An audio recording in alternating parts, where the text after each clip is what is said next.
Okay, guys. Well, welcome to our new video. This is Danilo Martinez from King Realty, and we got Andres here, Ramirez from Soul Properties, and I believe Keller Williams. So just a quick video for you guys. We've never made any content, but we're the Latinos in the GTA scene, and we're trying to do big things here, and we want you guys to get to know us a little bit. So let's start with you, Danilo. How long have you been in real estate? What makes Danilo Martinez? What have you learned over the past such years of being in real estate? So I got my license in 2014. I was 26 years old at the time. I thought that I could make it in real estate. I was very naive, by the way. I think we all were. Yeah, thinking that, I can just jump in and make a bunch of money, just like, the TV shows. Yeah. I could do a deal a month, no problem. Yeah, no problem. Soon enough, I'll have my own Selling Sunset too, Exactly. or something like that. But I got a big wake-up call when I started getting into the business. I think it was, anybody's entrepreneurship journey. I think you face a lot of challenges, and there's a lot of bumps along the road. I was definitely going down in terms of finances before I went up and started actually getting a few deals under my belt. But thankfully, and I'm super grateful for all support of friends and family, and also clients that I've had over the years, that I did really well right away, even in the first year. And been trying to just continue to service people and make people satisfied with the way that we help them all along the way, and I think it's been working out. 10 years now, 10 calendar years in the business in 2024, and I love it. I feel like I love it even more now than I ever did. I got a lot of ideas for things to do in the future, man. How about yourself? Myself, I wasn't as quick as you, but I think I was definitely naive at the beginning as well. Sure. I thought it was going to be easy. Yeah, anybody's going to hire me. Why wouldn't they hire me, type of thing, right? It actually took me a couple years to get my first sale. Okay. So that was definitely a big eye-opener for me. And I think I realized that it's not about the amount of people you know, it's about the type of people and connections you have with those people, right? Right. You can know thousands of people, but if you have no connection with them, or if they're not going to trust you to, with their biggest purchase of their life, then it has no substance. So I think that's what was the biggest lesson to me, is what I'm still doing till today is continuing those relationships that I have in the past and reinforcing them. Yeah, I mean, honestly, that's big. I agree. I've known you for a little while now, and I can tell that, you really want to take care of people. And that was always my idea. Like when I got into this, I just thought to myself, look, I want to make sure that I'm taking care of people. I don't want people to be upset with me a few months down the line because of decisions that they made with my help. And that's proven to be like cornerstone of the business, because, my biggest thing is repeat referral. I may not be out there as much as a lot of other people, but anybody who ends up working with me typically stays with me. And, over the last 10 years, I've had several clients that have, bought and sold several things. I don't know if you guys know this, but a buyer is usually buying and selling maybe 3 to 4 homes in their lifetime. And I'm happy to say that I've helped a lot of families move on up. Nice. And and they're comfortable with saying, hey, this is Danilo, referring me to family and friends and stuff like that. So that's kind of been the biggest thing. And yeah, I think that's the best way to do it, man. 100%. All the big coaches in real estate tell you the same thing, man. You gotta, you gotta make the people feel good. You gotta, service them. And I think those are the people who end up lasting in this business, because, dude, when I got into this business, I think there was 40,000 agents in the GTA. 40,000. Yeah. I think we're hitting 65 now. Yeah, almost 70. Yeah, we might even be inching closer to 70,000. We're almost doubling. Well, there's a lot of agents out there. Registered to Trev, I believe, right? Yeah, and look, I mean, you could choose any one of those guys, I guess, if you want. I would say that you probably should be going with people who have experience and I don't know, are genuine. I want someone that has your best interest, not only knowledge, but also has your best interest, because there could be people there that they know a lot, but they don't have your best interest, right? They're just in it for the sale. And someone who's available, because the important thing nowadays is, with the lifestyles we live, is a lot of people get very busy. So you want people that, genuinely have a good amount of time to service you. Yeah, man. No, that's 100%. And yeah, a lot of people have different plans, and you got to really get to know, what your goals are. I mean, there's been a lot of times where, somebody wants to sell their property, and I might even be convincing them to keep it. Because, I don't know, I always have my investor hat on. I'm always thinking, well, look, I mean, what if you keep it? What if you get a tenant? That might actually work out better for you. Why don't you pull some cash and you can do something else? But, that idea is not for everybody, right? So you just got to understand. And if anyone tells you right now, without even knowing your situation, that now is the time to buy or now is the time to sell, they're lying to you. They need to know your situation, what's your plan in the next couple of years, where you plan to go, how much funds you have available, if you need those funds to liquidate. There's so many factors, so don't listen to all this mumbo jumbo about now's the time to buy or now's the time to sell. It's case by case, especially in the world we live in. It changes day to day. So it's important to know what your situation is and where you're headed, right? That's it. So many times I talk to somebody and I don't even really get to work with them until a year later, just because XYZ happened in life. Life happens, and so that's good. You roll with the punches. And I don't know, we just stick by you until, you're ready to do whatever you need to do at the end of the day, Yeah, for sure. What's one thing you'd want that, say, someone who's considering you to use you as your realtor? What's something you think they should know? Something they should know. Well, I mean, I think we've mentioned a few things, but I'm genuine. I'm not a solo guy. I got a team behind me. So, I mean, I think that's very helpful, especially if you're juggling a lot of transactions. You don't want anything along the way to drop the ball. You want to make sure you have your lawyers in place, your mortgage brokers in place. I don't know, when you're selling, you got to have a team, whether you want to do some repairs, you got to do staging, the better photographers, video guys, things like that. Yeah, I think, somebody who has systems is what you should know about me. Like I been there, done that type of thing. So regardless of the situation, I know that we can help out. And that if you're looking for someone genuine, right, like somebody who actually is truly looking out for you and, making sure that you're happy with whatever we end up doing, then, yeah, I mean, I'm your guy there. And I know you're very similar, but I'll ask you the same question, man. Something that people would probably not think when they first see me is that, just like you, I've been also in real estate for 10 years now. So definitely seen a lot. Definitely got burnt a couple of times, so learned my lessons. And every year there's something to, or every day there's something to, get better in. Whether it be your prospecting or your social media or your networking events or however you attack your email blasts. You know what I mean? Everything, organizing all your contact list. There's always something to improve. And I feel like maybe when someone first looks at me, they're like, oh, this guy's probably new at real estate, right? We both look relatively young. Yeah, man. They're like, these guys are between probably early 30s, just started their careers. It's crazy, man. Like, yeah, man. Like, I remember, like, I was waiting my license. I'm 26. I'm like, who the hell? Yeah. I haven't even bought a house yet. I'm helping you sell and buy a house, Like, so, I always felt, like, weird about that at the beginning. But then I realized, you know what, man? Like, that's not even really the point, And I think, like, I took care of people. I was just very knowledgeable. I've always been, whatever job that I've done, I want to be the guy who knows everything. People always used to come to me for questions on my previous job.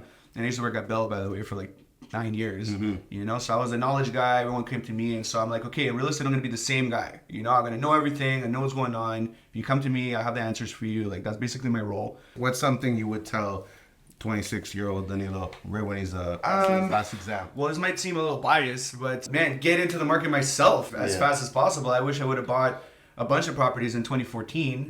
One interesting thing is that the first property that I bought actually was not a property that I moved into. So it might seem a little backwards, but the first property I bought was an investment property. I bought it with a client of mine. And, it ended up doing really well. We ended up selling for profit. During the time that we had it, I think we were making $600 a month. And that's what kind of got me into this, like, investing is probably like cool. It's something I should really be doing as a real estate agent. Why the hell not? You'd be surprised to know there's a lot of people who, help buy and sell a home and they don't really, look at that angle of things, because I think it's important to build your assets, so you have something to go off of, without having to sell or buy your house. I think that's what's important. It's interesting you say that, because it's also important to maybe consider realtors that have certain specialties.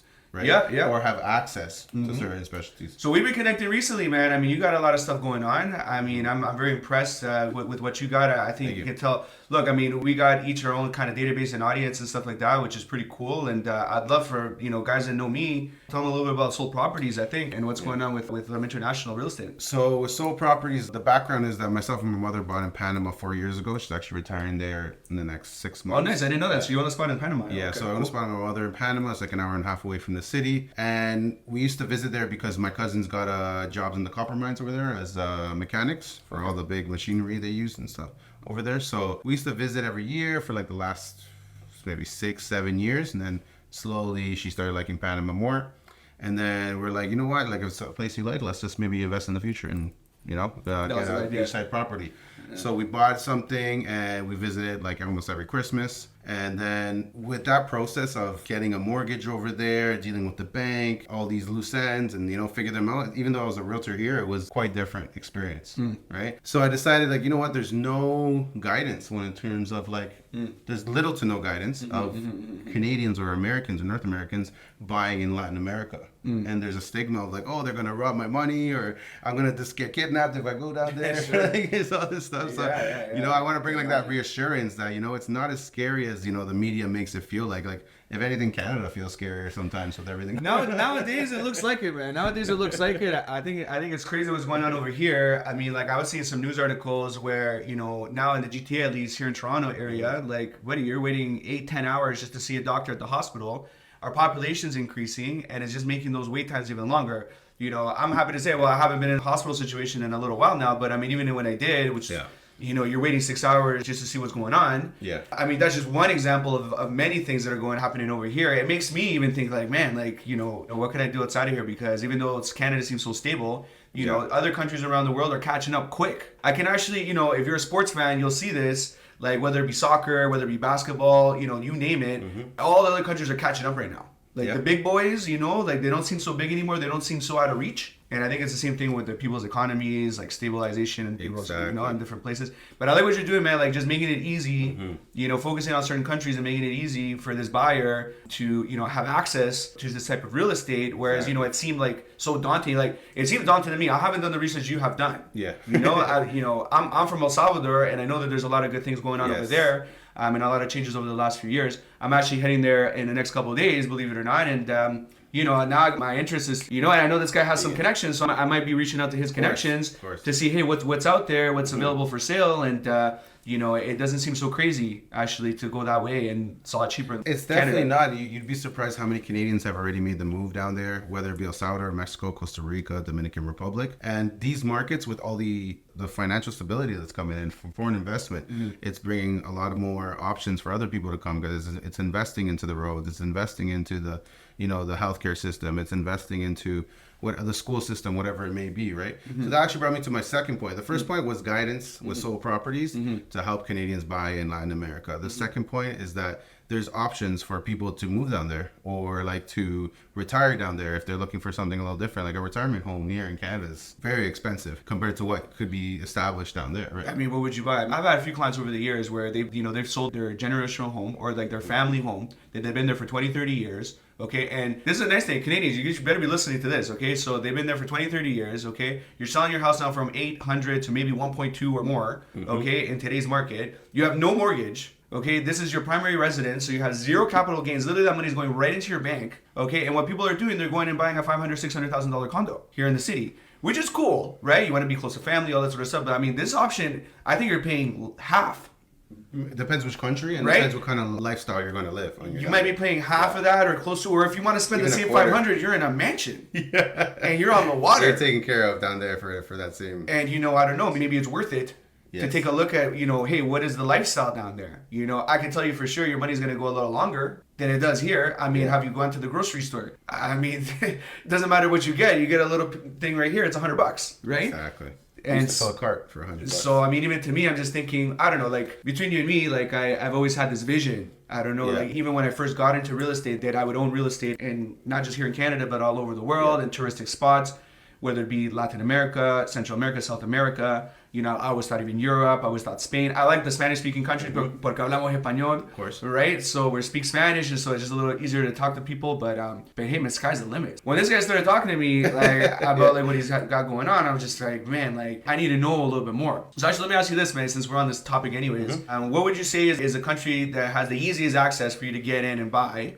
And where you think, it might be easy, and at the same time, it's the best bang for your buck. You know what I mean? Like, I don't know, what would you say? So if someone asked me the easiest, without considering their needs and wants or anything, I would say Dominican Republic, off the bat. Really? The reason is, well, in terms of ROI, the tourism in Dominican has absolutely like exploded. I've been there like 3 times. Yeah. Maybe like 4 times. I don't know. So 2022, they had 7 million foreign tourists go to Dominican Republic. Okay. About 700,000 of them were Canadians. So let's say 10% of the foreigners that came to Dominican Republic were Canadians. Nice. And this past year, they hit 10 million tourists. So it's on the rise even more. And in July last year, they had the most tourism that they've ever recorded for any month in the history of Dominican Republic, which is crazy to me to think, because at the end of the day, it's like it beats out Christmases, it beats out Easter weekends, it beats out like any other holiday. So I can't remember how much they hit, but they hit a record high in the month of July. I believe it was 800,000 tourists. That's 2023. And that's 2023. So in terms of ROI, I would say Dominican, and also they offer mortgages to foreigners. Something that a lot of people don't know is some Latin American countries offer mortgage options and some don't. So let's say, for example, Mexico, they don't technically offer but there's private lenders coming out. There's certain types of institutions that are. So we did talk about this before, and this was interesting to me. So like, you know, Mexico's another market. Obviously, a lot of people know. Maybe a lot of you have even been there with your families for vacation, which is great. This is the thing, you know, builders over there are so confident in their product and the fact that they're going to make money on it that they're willing to give you the money. Like they're the lender. The builder gives you the money, and you know, you pay them an interest rate, whatever it is. You're paying. It's almost like a rent to own. But basically, you know, you own this property and you're kind of paying off a loan. It's pretty much a mortgage, but it's just being given to you by the builder. And so that actually makes me think, I'm like, man, the builders are down to give you cash. You know, they're out there spending money as well, investing in developments. Yeah. I mean, that's crazy. I know for me, look, I've over my life, I've been to many of these countries, and most of the time it's resorts, right? Most of the time you go there, you go to the hotel, you have all inclusive, nice, you know, you got the beach. But I feel like, you know, people are kind of branching out of that nowadays. They're feeling a little bit more safer. They want to do a little bit more adventure. The Airbnb thing is growing a little bit more. And this is where now you can offer not just a product, but I mean, we talked about this before, an experience to the people coming down. You know what I mean? So yeah, you can have a house, but what if like you have connections, you know, like, I don't know, you need a driver, you need a cook, you need, you know, like, and I think Canadians, I know a lot of Canadians that like those little extras, those little luxuries, and it's amazing that you can find that stuff over there too. So what's happening in a lot of these Latin American countries is they're seeing the value of foreigners coming and spending money outside the resort. You know what I mean? So whether it be at an Airbnb or at restaurants, or they go get a massage, or they go get their nails done, or whatever it may be, they're injecting money into the country. Right? So what they're doing, and they're acknowledging, a lot of the people that live in these areas too are seeing, okay, obviously there's bad apples everywhere. There's bad apples in Canada, but everyone's realizing that it's better that we don't scare off these tourists, because at the end of the day, they're giving us jobs, they're giving us infrastructure, and they're bringing their foreign money into our country. So what's happening in a lot of these places is they actually take care of the tourists more than you expect. And like I said, there's obviously a bad guy everywhere, no matter where you are in the world, or you know what I mean? So it's sometimes there's things you can't avoid, but a lot of these places are starting to take care of the tourism for that reason, because of the amount of infrastructure it's bringing in to their economy. Yeah, man, I like that. Now, I have experience because I've gone to these places. You know, maybe I need to dig a little deeper in terms of these different communities that are offering developments and offering sales. But like, you know, be helping like a Canadian or even an American, I don't know who's watching this here, you know, this really applies to anybody. Yeah, anywhere for sure. And there's a lot of European, you know, that's like that special trip to the European. It's like if we go to Greece, that's like that special trip to us because it's 12 hours, 14 hours to get there. The Europeans come to, you know, Central America, they come to Caribbean and Latin America. That's their special trip because it's like, well, that's like a once in a life. They're used to Europe. They go to Spain, they go to Malaga and all, you know, all these places. But anyways, so if you're listening, how would you be demonstrating to them, you know, that these are good areas, that, you know, this is what you're getting, you know, I think we got to make some trips out. No, and show them, right? So what we do at Soul Properties is we help the client. First, we assess what they need and what they want, right? Depends on their budget as well, and where they want to go and what type of resources they want around them, right? If they want to be close to a hospital, if they want to be close to a beach, if they want to be close to shopping malls, if they want to be in a very tranquil area. Like my mother, for example, she didn't want to be residential resorts, right? Where there's a bunch of people walking around all day, there's speakers going off, music, kids running, you know what I mean? She wanted more tranquility. You know, she's about to retire, she wants to be more like lower volume in the area. Yeah, 100%. So the place we found for her, it's called Ensenada in Panama, and you go there, paradise. All you hear is the birds like most of the day, which is like pretty nice. So that's the way we try to assess what the client wants. If they want something maybe more fun, maybe they have kids, you know, they want the water slides, they want the big pools, they want those stuff. Then we figure out where they want. Also, it depends on what country they want as well, right? If they need a mortgage, that cuts off a couple options as well. Or if they're going to liquidate here and take that money over there. So what we do is from A to Z, we help the client through the whole process. Once we figured out an area that might suit them, we pair them up with a realtor or builder from down there. We make a WhatsApp group chat or email thread, whatever they prefer, or Zoom calls we do as well. And then we help them through the whole process from thinking about what they want to the final closing and beyond, obviously. So, I mean, you got a couple options, like, you know, getting maybe an investment property. Second is like maybe retiring over there, maybe moving over there completely. Like, is there like a mix of people? Like what would you say is like, you know, there's more investors coming, or there's more people that actually want to move out, or there's more people who look to retire? Like, I think it's more of an investment thing because people there's still kind of that fear of moving to like another country. But I believe the way the world's shifting, like a lot of people are open. Like now with Wi-Fi, you can be connected from almost anywhere in the world. So people are a little more open to the option. But it's not as normalized. Sure, man. Yeah. I mean, look, I've seen it too in the last few years. Like, you know, there's a lot of people at least moving out of Toronto and going to like, you know, an hour away because of pricing. Yep. You know, like you can't, like it's really hard to stay in Toronto nowadays. I mean, right? And so, yeah, I mean, I can see people now being a little bit more open to being more international, right? Moving maybe not the whole year, but maybe even half the year, 6 months, 4 months, and going out to your place that you own.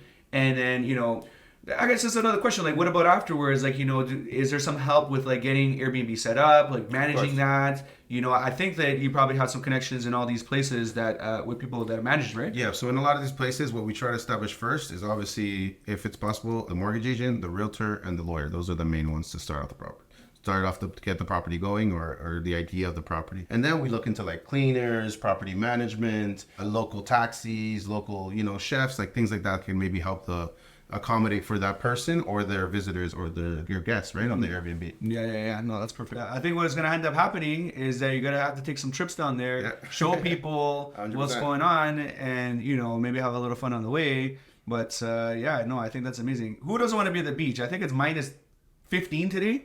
Yeah, it's freezing right now. There's people skating outside. I see people skating right over there.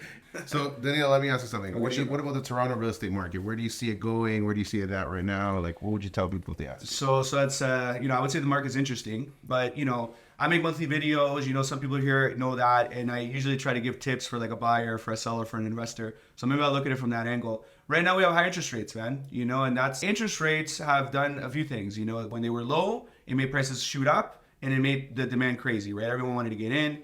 And the reverse effect ended up happening as rates went up, right? Now, all of a sudden, there's a lot of people who can't afford their mortgage because their mortgage amount is so high and their monthly payment is so high that we're starting to see a lot of those people starting to sell, okay? So on the buyer side, you just need to make sure that you're understanding your monthly commitments, okay? Right. You need to understand if you do get into that 5.5% or 6% mortgage, okay, what is my monthly payment? You know, if it's a condo, throw in the maintenance fee, put in the property tax, put in your insurance, put in your utilities, get that all in price so you know exactly what it is. If you can manage it, I can tell you that right now on the purchase point side, there's deals, right? You're going to get a condo for a cheap price right now.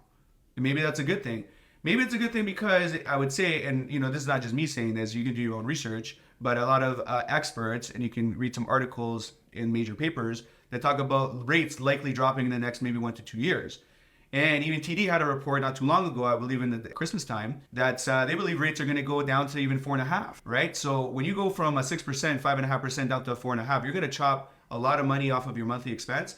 So there's a possibility for a buyer, not everybody, okay, but some buyers who are okay with maybe handling a higher payment for maybe the next year or 2 years, and maybe getting into a 2-year term mortgage, something like that, and then buying at a better price point today.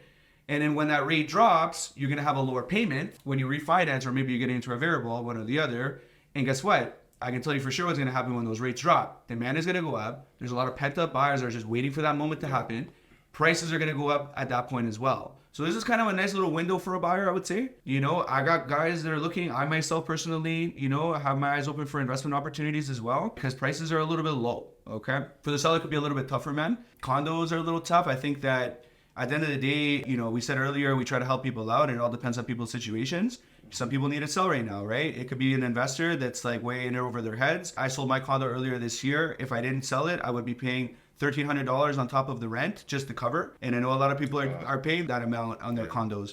So what you got to do is just differentiate yourself. Don't skimp out on making your property look beautiful on the sales side because you have a lot of competition right now. And, you know, I don't know. I would say sooner rather than later, especially if you're bleeding.